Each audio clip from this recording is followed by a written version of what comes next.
We're going to focus on some recent breaches, some US government really weighing in on API security. I thought this was pretty interesting. I was just reading about these reports from the Federal Trade Commission, from the FCC, and really found it quite interesting how regulators, government agencies are really starting to pay attention to these breaches. And there's quite a lot of interesting detail, meat on the bones, if you will, in these reports. That's what we're going to talk about. It's just me today, so I'm going to be a little distracted. Counting on my pal Jesse and Christine behind the scenes, always keeping an eye on things. I'll do my best to keep an eye on the chat here as well, and definitely want this to be interactive, right? So I can't bring you on stage per se, but I'd love for you to comment, share your thoughts, share your reactions, share your questions, and we'll do our best here to go through everything here. What we're going to do is we're going to talk about two specific incidents or two specific findings. One from GoDaddy that the Federal Trade Commission has investigated, and they just published some reports on that. We're going to look at the actual documents. And I don't like to give you my interpretation. I want you to see for yourself what's going on here. The other is from TracFone, which is owned by Verizon. They had a number of incidents as well that the Federal Communications Commission, they regulate the telcos out there. And so we're going to dig into both of them and hopefully try to see what the common threads are here. To be clear, I'm not trying to point fingers or shame any organizations, right? These are two examples that are very well documented. I think it's worth talking about with the community. I think these are fine organizations and they do their best. But what we're going to see here is, there's a lot of opportunity for things to fall through the cracks, for attackers to exploit things that, weren't exploitable before. And, what we've really kind of come to conclude is, APIs kind of broke AppSec out there, right? And a lot of things that we used to do to keep our websites and our applications secure kind of got broken with the introduction and the adoption of APIs, and attackers have really exploited these new vulnerabilities, these new flaws, these new attack vectors. Okay. So, I hope my slides aren't blurry, but we're going to go ahead and get started here. Indeed. Exactly, Mark. I appreciate that comment there. So, a couple announcements as always when we get started as people are joining in. We do have APIsec Con coming up in just under 2 weeks now. This is our second big annual APIsec Con. We do run quarterly smaller ones. This one's going to be good 5 or 6 hours long. The list of speakers is really tremendous. We've got Corey, of course. Katie Paxton's going to join us. David Meese is going to do an interesting session on how to build your own profile. A lot of people are trying to break into cybersecurity. He's going to talk to us about that. We have an incredible young woman, Bandana from India, who is really shaking things up. She's going to speak. We got Mike Lisi, who's going to run our CTF. Yeah, we're going to have another CTF. Michaela Scott Bly, who's working on a new course for us. Teresa. Robert Herbig is going to speak on AI security. And we're actually releasing a new course in time for APIsecCon. He's the instructor of it. It is outstanding. If you really want to learn about AI security and what kinds of exploits people are taking advantage of, that is going to be for you. And plenty more. We got Dustin Sachs, our good friend Alamir is going to speak. And we have a couple of cool surprises. Evan and Jesse are going to roll out a really interesting new challenge. So please come and join us at APIsecCon. It's going to be really great, and spread the word, right? We want as many people there. No sponsors, no fees. Anyone can join. Just really great content. Okay. So, and all right, Jesse, you saw the CTF. Okay, I have not. So I'm going to count on you to make sure that really is awesome. Let's dive into the actual content that we all came here for. Oh, one more announcement, because we do like to have fun over here.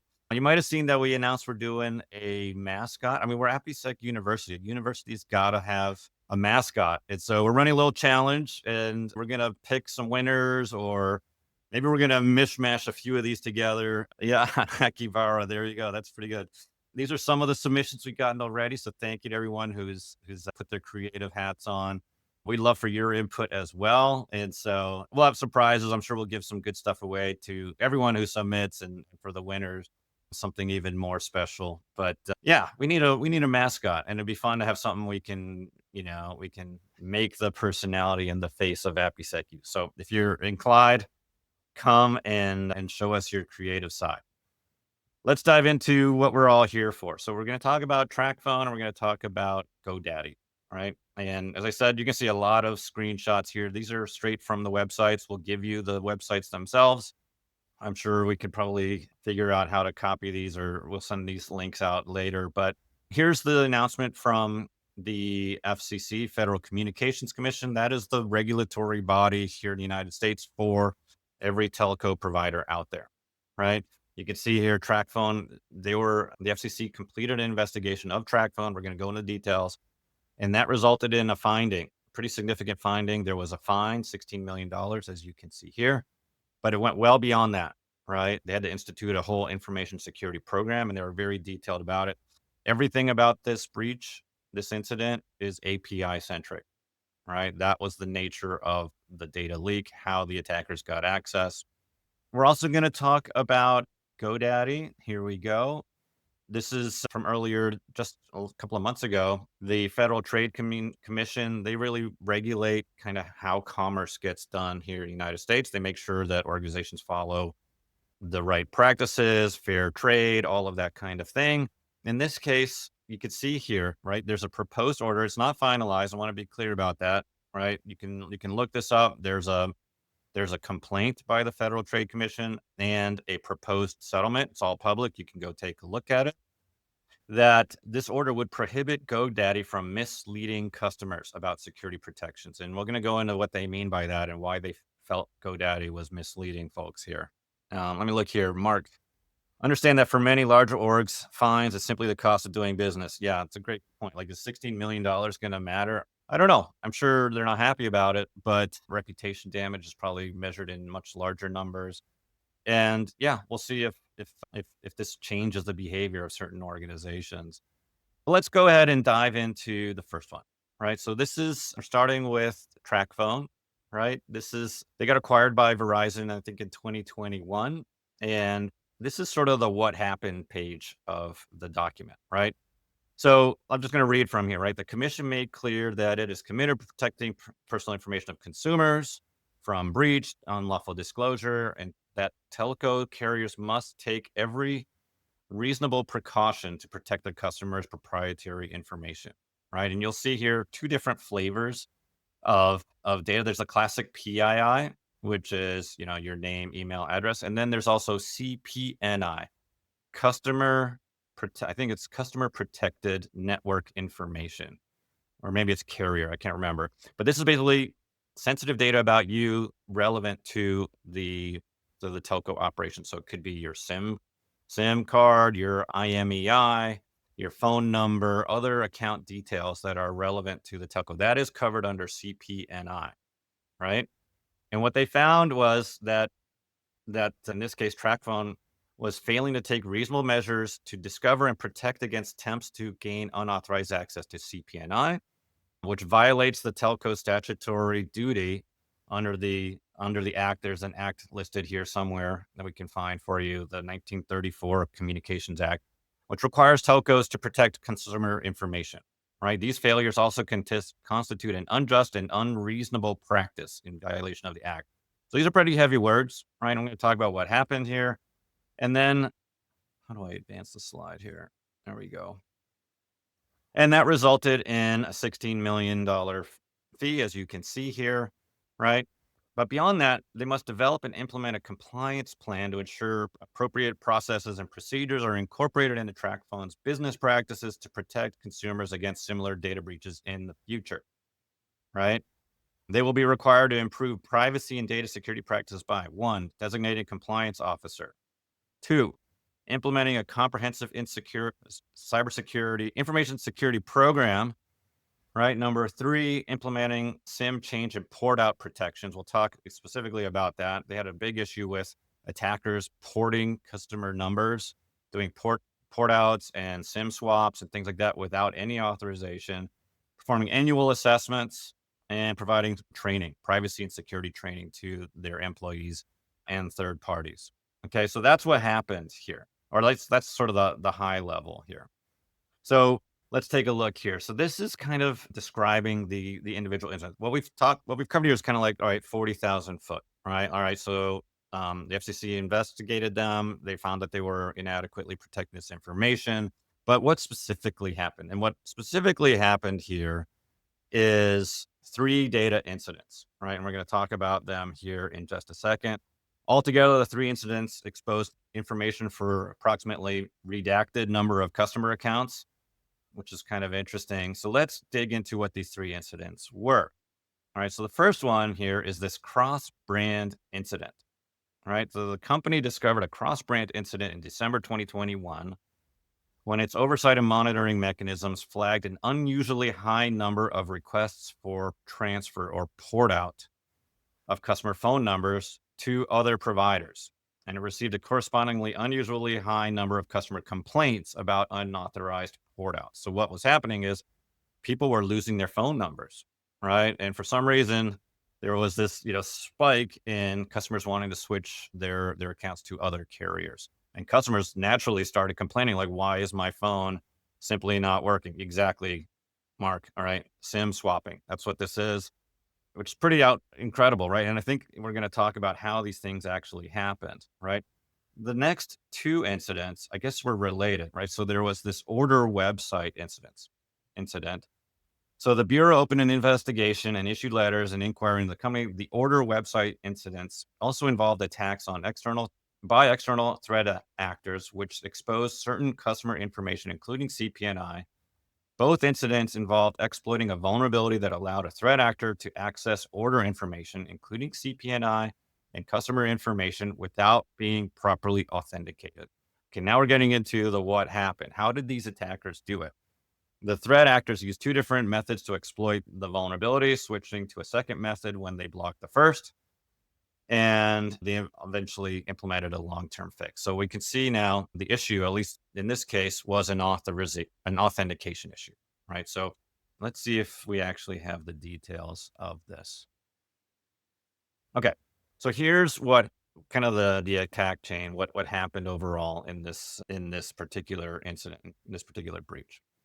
So the attackers found a weakness in the APIs. In this case, there was broken authentication. In many cases, no authentication, right? Or some sort of access to this sensitive information without proper authentication of users, right? I think some of these APIs were actually unsecured. And then there was BOLA, right? Broken object level authorization. So once you were authenticated, you were able to access data and customer information that didn't belong to you, right? So there was a failure on both authentication and authorization.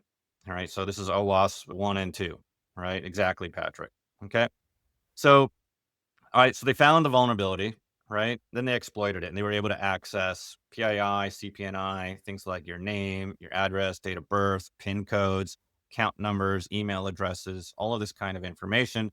And they were able to leverage these APIs to perform actions, right? Namely, to do SIM swaps, port outs, take your phone number, redirect it yourself. And think about for number three, like what could you like what benefit could you have from it? Think about two-factor authentication. How many of you are getting text messages when you log into your bank account? Right. Well, suddenly that text message isn't going to you, it's going to this third party, right? They can now leverage that to access your information. So they were doing identity theft from all the information they were able to gather, perform, financial fraud and other malicious activities, gain access to these accounts, right? And user accounts through this two-factor, right? And then number four, this is one of the complaints in the report was it took far too long for this to be discovered and for them to take action. And one incident actually went undetected for over a year, right? And we know that attackers, once they find something good, they're not going to make it obvious to you, right? They're going to fly under the radar. They're going to try to limit the noise to a level that you might not notice, right? If they had suddenly done a million port swaps or SIM swaps, that would have been detected in 5 minutes, right? They kept it underneath a certain threshold.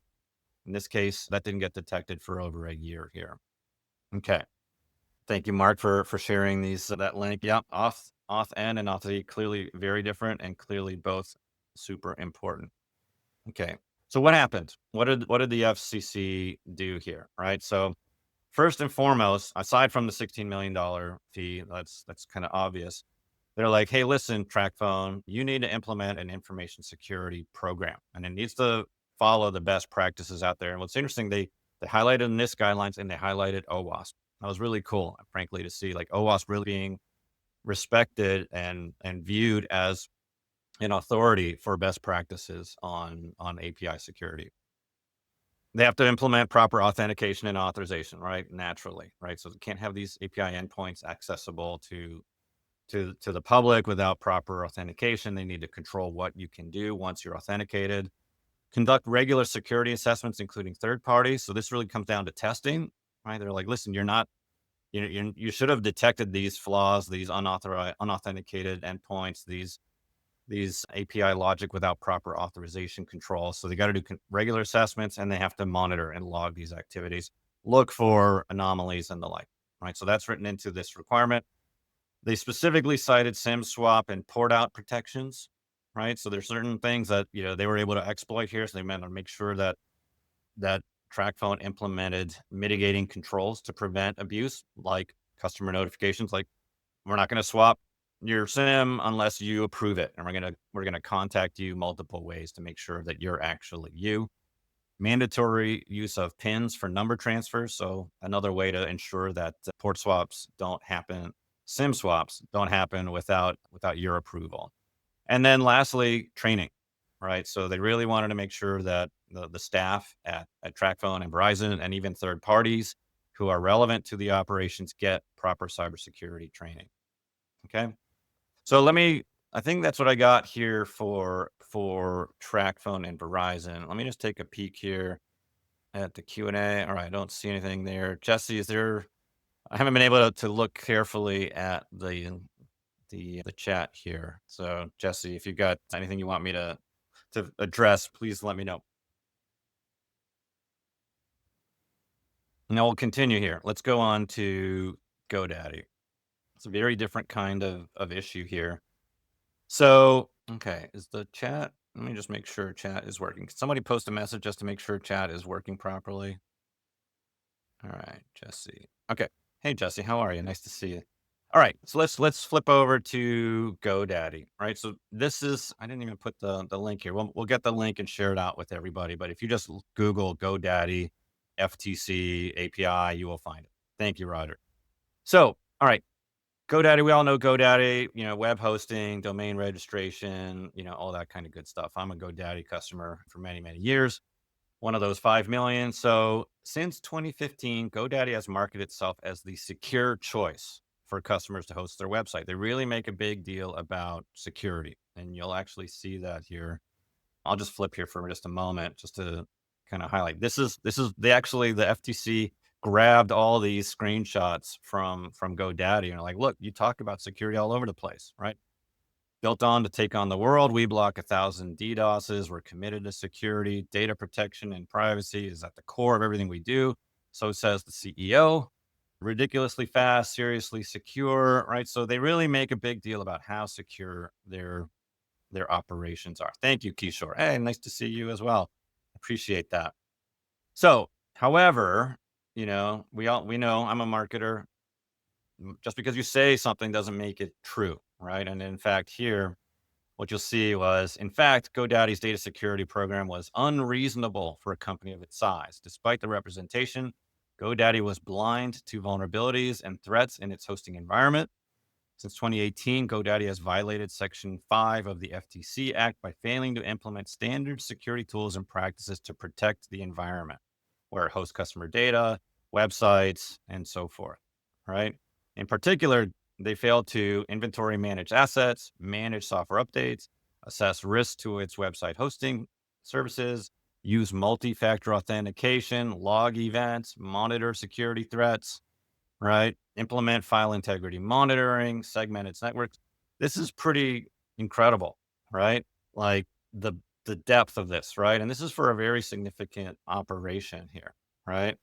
Yeah, I see your comment there, Mark. Hard to disagree with that. As a result of GoDaddy's data security failures, it experienced several major compromises in its hosting service between 2019 and 2022. in which threat actors repeatedly gain access to its customers' websites and data, causing harm and so forth. Okay. So let's get into a little more detail here. Oops, that's not where I wanted to go. Where am I? Well, that is where I wanted to go. All right. So we already covered this. Let's go into here, right? So this is a big, long document. There's a lot of detail here. I'm kind of focusing in on the API centric stuff here, right? You can definitely go in and learn a lot more. All right. They failed to secure connections to its services, such as APIs that provide access to consumer data, right? For its managed WordPress service, right?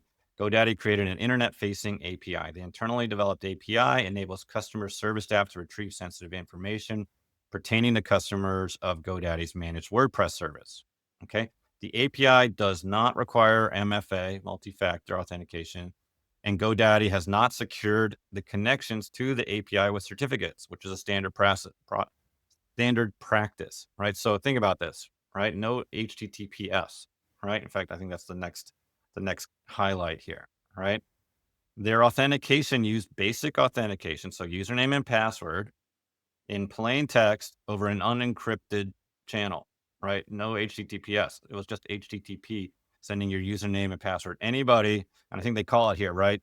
Made it susceptible to machine in the middle attacks, right? So if you could watch that traffic, it wasn't going to come through encrypted. You're going to see it plain text. Really kind of shocking, honestly. Yeah, exactly, Eddie. I mean, I don't know, like, I don't even know how you it seems like HTTPS is just automatic. It almost like you'd have to turn it off or something. That's really quite shocking. What do we got? In addition, GoDaddy failed to implement supplemental security controls for its API, such as restricting access to trusted connections using an application firewall, performing rate limiting on connections to the API, or otherwise alerting on anomalies. Okay. So that's what happened here, right? In November 21, a spike in customer inquiries alerted GoDaddy to a compromise of its WordPress. So this is how they found out about it, right? It wasn't detected or anything. They got a spike in customer inquiries about their WordPress shared hosting environment. The threat actor the threat actor used previously compromised credentials. So they probably went on the dark web and grabbed credentials and then started firing them off here at this internet facing API that enabled the customer service staff to retrieve information on GoDaddy customers. The API could be queried for several types of data: customer email addresses, encryption keys, and three types of credentials: their WordPress admin credentials, credentials to the database, and secure FTP credentials, right? On top of this, GoDaddy used a sequential customer ID. This is something we really talk a lot about, right? Numerical incremental IDs, stay away from them. This made it very easy to query, just increment the ID, and you just keep getting more and more people. The threat actor queried the API for 1.2 million customers' data, including 700,000 United States. Because of limited logging practices, they could not determine which data was actually accessed by these attackers. Right? Yeah, pretty epic security fail here, and you can see why the FTC weighed in. Okay. In remediating the managed WordPress incident, GoDaddy placed the API behind a WAF, so it could not be accessed from the internet, but has since removed that protection. GoDaddy notified the affected customers, reset their credentials, revoked the certificates. GoDaddy attempted to rekey the certificates on customers' behalf. Where it could not, it provided instructions how to do so. So they implemented a WAF and then removed the WAF. I'm not sure what the logic was behind that. All right, so this is what the FTC ordered.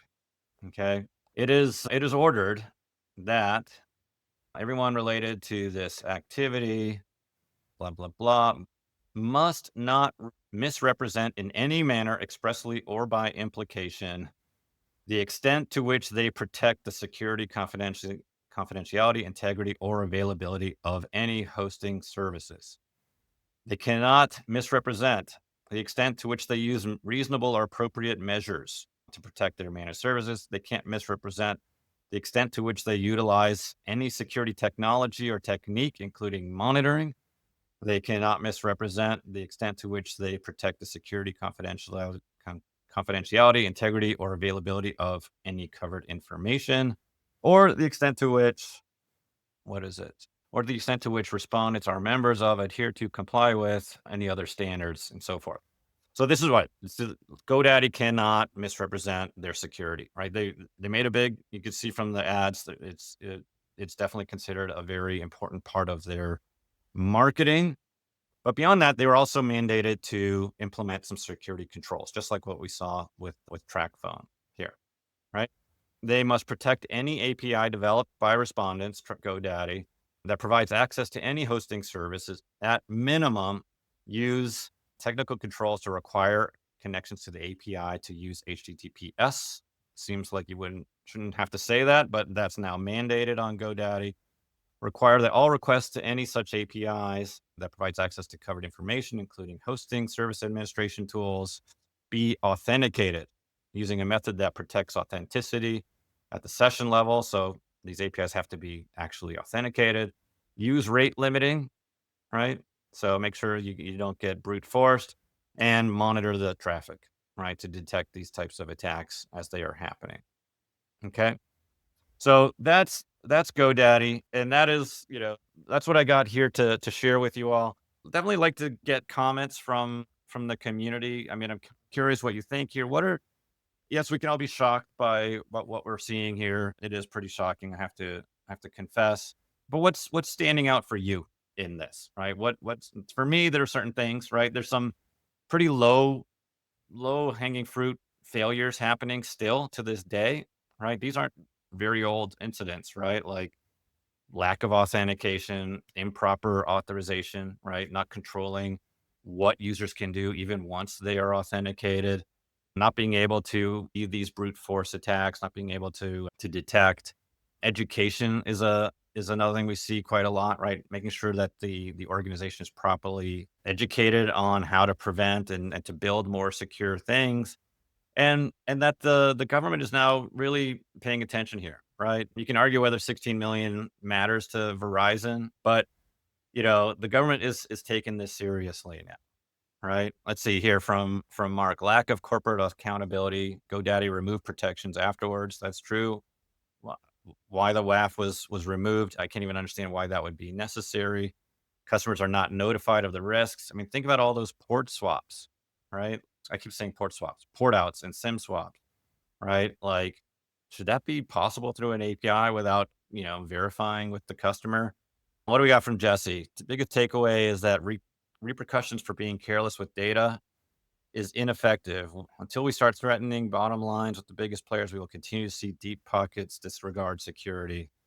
Yeah, can argue with that, right? We definitely need to see some repercussions here. Frankly, the regulations need to get beefed up. If you're to ask me where the strongest teeth are in API security from a regulatory perspective, it's in PCI, right? They released the Data Security Standard 4.0 last year, which has all kinds of API requirements built into it. That's nice, but have we actually seen the auditors enforce this? I'd be curious if we have any QSAs on the call here today. Are you investigating? Are you auditing how your clients are protecting their APIs? It's written into the standard. Is it actually being enforced? I'm not so sure. Julius, lack of documentation on it's weird a company the size of that size still runs a VDP program after this. Yeah. I don't know. Maybe we need some more visibility on these types of incidents. I wonder how many of you were aware about the GoDaddy incidents or the TracFone. Tim Jones, my thoughts are if the industry leaders can come up with an OASIS, SAML, OAuth, OIDC2 protocols to preach as best practice, where is the committee to force something like this for business that you can't go to market without a blank, secure product? Amen to that. Yeah, I mean, for as long as we've been harping on API security, is it really being taken seriously in our organizations? I'd like to think that they are, but maybe not. Eddie, I work a lot, not much time to research. So how new is CPNI? I guess I could Google it. Yeah. Jefferson, when you start up something, you can just do it. 80% don't care around security API. I hear you. People don't necessarily care about security until bad thing happens. Then you care a whole lot, right? Ryan, it's on the risk register, never gets revisited. David, it's the first time you're hearing about it. Same here. How many TracFone customers read these reports? Probably not a lot. From Mark, Patrick, I wonder who and why the business decision was made to move away from Map. Yeah. Like, was it a cost issue? Did they feel it wasn't necessary? I mean, if we've learned anything from these sessions is that attackers are looking for this stuff, right? Like, I don't know if there's this continued myth that APIs are hidden. No one's going to find them. We don't need to worry about it. Attackers are exploiting that myth left and right. Right? You know how easy it is to find these APIs. Why aren't we doing more to protect them? Mind-boggling getting ported without the customer knowing. Yeah, no kidding, Rosselli. It's really amazing. Can you imagine like not getting phone calls anymore or really anything on your phone? From IO, there'd be API governance and MSS management as ISO. Reminds me of the previous Duolingo one. Yep, Muzamil. It's a lot like it. Remember when I hacked myself? Pretty incredible what you could do. Thankfully, they fixed that. How relevant is the API hacking book today for a beginner? Totally relevant. Highly recommend it. You should go take it and then take Corey's course. Yeah, these are great comments. Thank you all for being here and for chiming in. It's really something else. Let me see what I'm gonna leave this here. I think this is my last slide here. So I'm just gonna leave this on the screen. If you want to take your knowledge up a notch, come join us in 2 weeks. We have these outstanding experts. Some other things I want to mention. We have these workshops. If you're at an organization that needs to take this more seriously, please invite us to come in and do an API security workshop. These have been very, very popular. We actually had to make a change. We've been offering them free. We actually now charge for them. But honestly, we like to do them free. So if you've got an organization that really needs this, come talk to us. We'll waive it's a $2,500 fee. We'll waive that for you if you can, bring a good audience. We can really make an impact in your organization. I don't know, Christine, if we have a link or anything we could share, or you can always just email me. There we go. Thank you, Christine. If you want to, be an API security champion in your organization, these workshops are really great. They're really entertaining. We go through a lot of real shocking examples, but we also deliver a lot of concrete, specific tactical things you can do to improve. So if that sounds interesting to you, please let us know and we can set up a workshop for you. Jesse, great point on Discord. We have this incredible community on Discord now, over 10,000 people. Jesse really curates it and manages it, and it is just growing daily. There's really a ton of, I'm sure a lot of you are in there, some really great experts, great discussion. If you want to have a conversation about API security, about our courses, about our scanners, all of these kinds of things, definitely go check out our Discord server. All right, what does Roger got for us? A good list. Use HTTPS, implement strong authentication, OAuth, JWT, enforce role-based access controls. Absolutely.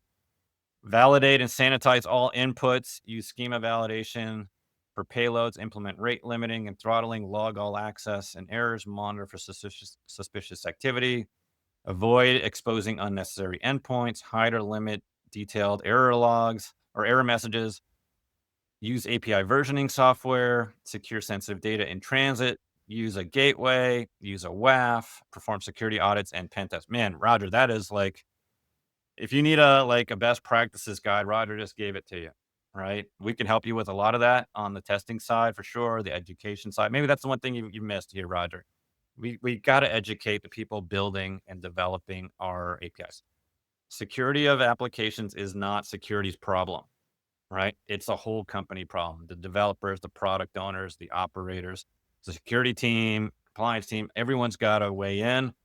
And we got to make sure everyone knows what the risks are. What's at stake here. Okay. My current environment is static and dynamic APIs, HIPAA. So this helps. All right. Glad that's helpful, Eddie. Hopefully you're testing those APIs and doing a good job of them. What do we got from Charles? Security, including API security implementation and testing, should be integrated in during the design and development phases of a system. However, many companies neglect this due to cost and resource constraints, which can lead to significant vulnerabilities. Man, I couldn't agree more with that comment, Charles. We need to weave security into the DNA of our application, right? And that means like right at the beginning, shift as far left as you can. If you're like sketching out a new application, security should be in the room, right? You should be thinking about, all right, what are the risks? How do we mitigate them? You can prevent the vast majority of API breaches with just some thoughtful security measures in the code itself, right? proper authentication, putting the right controls to prevent users from accessing data that they shouldn't. Can we get the Discord in there for oh, there, Jesse, you already got it, of course. Yeah, Jesse, come on stage, please, if you are able to join, and then you can give me a chance to catch my breath here. Hey, Jesse, how are you, man? Hi, I'm great. How are you doing, Dan? I'm I, doing I, good. I What just do you got wanted on to, your mind? I wanted to pop in really quick because I see people talking about environments that they're working in and, how do we approach this, right? Like what could GoDaddy have done? I think that there's a lot of things. And I think continuous automated testing, which is something we preach around here, is like a really great first step for any organization, right? You need to be testing your APIs all year long before you're deploying so that you know what vulnerabilities you have and you can fix them before your market even gets eyes on it. Right. And I think you do that by using something like the APIsec platform. So if there's anybody in here that's interested in learning more about that, please email me at jesse@apisec.ai. I'd be happy to do a demo for you. We can show you exactly what that sort of protection would look like and how easy it is to get set up in your environment. And I've seen a lot of people catch a lot of stuff with it. I get to work with it every day with customers, large and small, enterprise to tiny, and it helps a lot of people. So please let me know if you're interested in that and recommend it to people who are looking for solutions in API security. We do have a free version you can test for yourself. It's right there. You can see the results in plain black and white. Yeah, thank you for that. We don't do a good enough job, if you ask me, of sharing what we do here, right? If you haven't been to APIsec.ai, that's the company that makes all of this possible. And it's our honor to be able to offer all this education for you. We run APIsec University. We also provide this API security technology, right?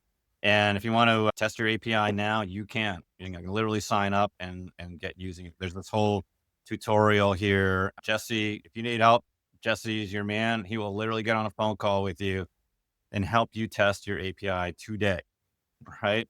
And we're really just passionate about it. We don't want to just educate. We also want to give you tools, right? Yeah. Capabilities to help you keep those APIs secure.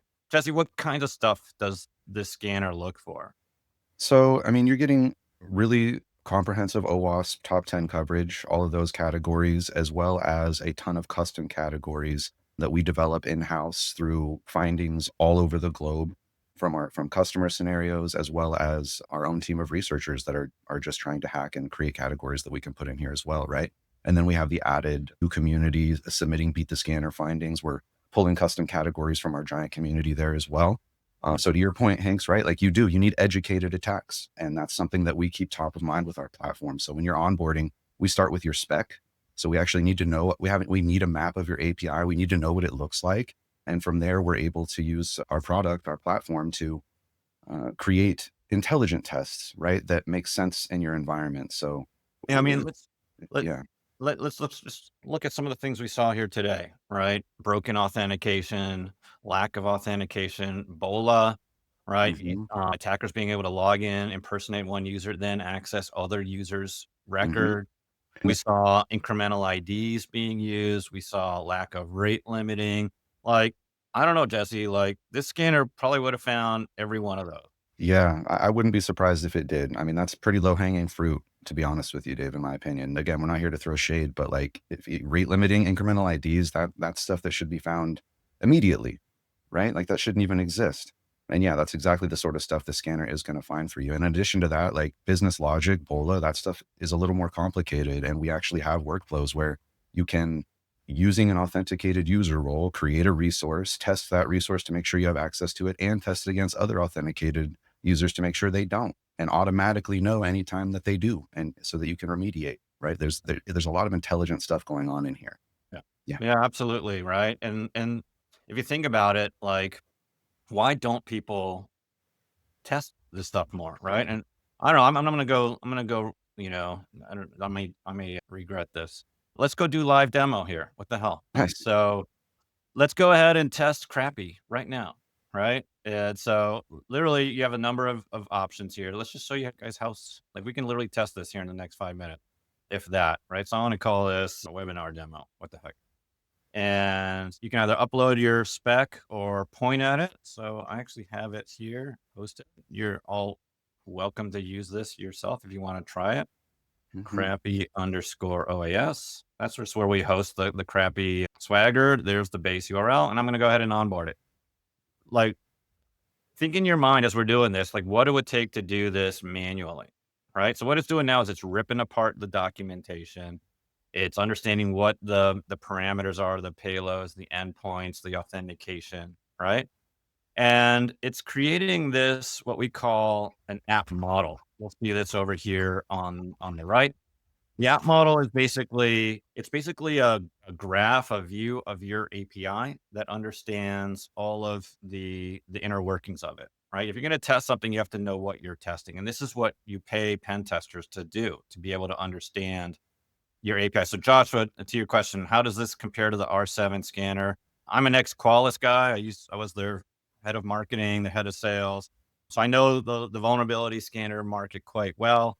What you see here is a level of depth that you will not find pretty much anywhere, right? There's a lot of low-hanging fruit that Mhm. scanners will look for. If you're running a Nessus scan, sure, it can look for some pretty basic injections or cross-site scripting. But that's not how these organizations are getting breached, right? So what you have here, this first view is kind of our endpoint explorer, right? So this is just giving you detail about your API, right? You can see like, all right, what kind of, methods are being used, which endpoints are authenticated, which are not. And it even computes a sensitivity score. What this means is it's used some machine learning to look at your endpoints and look at what parameters. Is it passing a transaction ID, a password? Was it performing something of critical importance? And it's helping you identify which are those, like, let's say I wanted to filter in on the critical endpoints. There you go. Right. Forgot password, check one time password. Right. These are, here, if I want to like create a workshop order, right, here you go. This is what that endpoint looks like. Now, the really cool thing is the security coverage.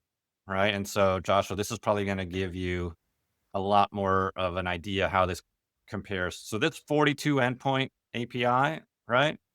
Over 5,000 different tests have been generated, attack simulations tailor-made to this specific application, right? And you're going to see this is what the coverage looks like, right? I mean, just sort of scan through here, right? BOLA types of scenarios, incremental IDs, authentication type of tests, data leak, mass assignment, config types of tests being run in here, right? Whole suites of injections, undocumented methods, broken auth, brute forcing, right? And so forth, right? So this is giving you a feel for the the coverage blanket that we're giving you here. So the next thing that you got here with this app model is this is kind of your Sherpa to walk you through the process. And so what it's saying is, all right, even before we've done anything, we've already explored our API composition. That's what you're looking at here. And the engine has actually done a reachability test, right? And you can see here, this is reachable, right? This particular API is accessible to the internet. A lot of times you might want to test an API that is not accessible, like a QA environment or privately hosted API. For that, no problem. Go deploy one of our hosted agents. It's a little lightweight Docker container or Kubernetes. You can just put that inside your network. It'll act as a proxy, a bridge to the cloud. Or if you really need security or you need this stuff to run locally, we have a full on-prem as well. But just to wrap things up, I'm going to run a quick scan here, right? And literally, like I am probably the least technical person on this call. I just took in this amount of time, I took a spec file, right? It could have come from your gateway or from your GitHub repo, AutoGen, whatever, right? Took that, loaded it in, it analyzed it, it produced those 5,000 different attack scenarios, and then I just hit the start scan button, right? And in about a minute, this will actually give me results, right? And these will be actionable. You can actually use them. So anyway, I didn't want to turn this into a demo session, but you know It's what? People, cool.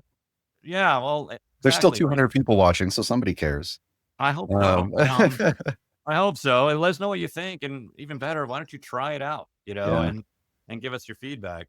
Really recommend that. And to elaborate a little more, Josh, on your question, right? Like the difference between us and R7 or these other tools. I've been trying to think of a good analogy to compare for people that keeps things very simple. And I think what I've come up with is it's like other tools would be like if you hired a red team and had them go crawl your app themselves and just kind of infer what they can from the face of it. Because that's a lot of how these other tools are working is they're either only caring about like how you're handling remediation and giving you tools to process that, or they're doing like a web app crawl and inferring from there, right? Our version would be if you handed that red team a map of your API and gave them exactly what they needed to create super intelligent attack vectors, and they got to skip that whole process of doing the mapping, right? And then on top of that, you do those tests over and over and over all year as much as you want. And look at these results. This is just a basic unauth scan. This will get even more interesting when we configure credentials, right? So come in here and, you know, add, proper authenticated credentials to be able to test this. But look, we've found header issues here, right? So this is where you might find rate limiting problems. We found PII in a response. We found the use of incremental IDs, unenforced credentials, right? Like all that was done without even authenticating, right? So this should start to like ring a bell with some of the things that we saw at TracFone with GoDaddy as well. You can come in here and see all of the details. You can actually check out the logs if you're interested. And what's even cooler, let me just pop out for just one sec. You can actually wire this stuff. Let's say I want to focus in on my critical severity. Here you go. You can even do things like wire this into your Jira ticketing system, right? So when you don't even have to log in here, right? It will literally create a ticket, send it to your developers, your security team. You can export as a curl. So if you want your developers to be able to reproduce this and see it for themselves, there you go. So, anyways, that's what this is all about. Anthony, yeah, good point. Let me type that in here. And actually, if you sign up, we will send you an email that's got all of the kind of a step-by-step guide. And that's the spec URL. You're welcome to do that. We can even give you credentials, sample credentials if you want to go through and do your own testing. All right, Charles, you didn't get your login credentials. All right, can you send one of us an email, Dan at APIsec.ai or yeah, Christine at APIsec. We'll make sure you get taken care of. Some people have had spam issues or things like that that prevented them from getting logged in, but we can definitely take care of you. So, anyways, that's us. That's all. I hope you'll give it a try. We'd love to get your feedback. Honestly, if your organization could use some help understanding why this is important, bring us in for a workshop and come join us next week at or in 2 weeks at APISecCon. Jesse. Thanks for letting me jump on stage with you, Dan. I just wanted to say thanks and goodbye, everybody. Have a Yeah. wonderful weekend this weekend. And thanks for Yeah, being here. absolutely. Yeah, thanks everyone, and thanks for joining. I think we could wrap there. This was a different one for us, so hopefully you enjoyed it, and we'll see you around next time. Take care, everybody.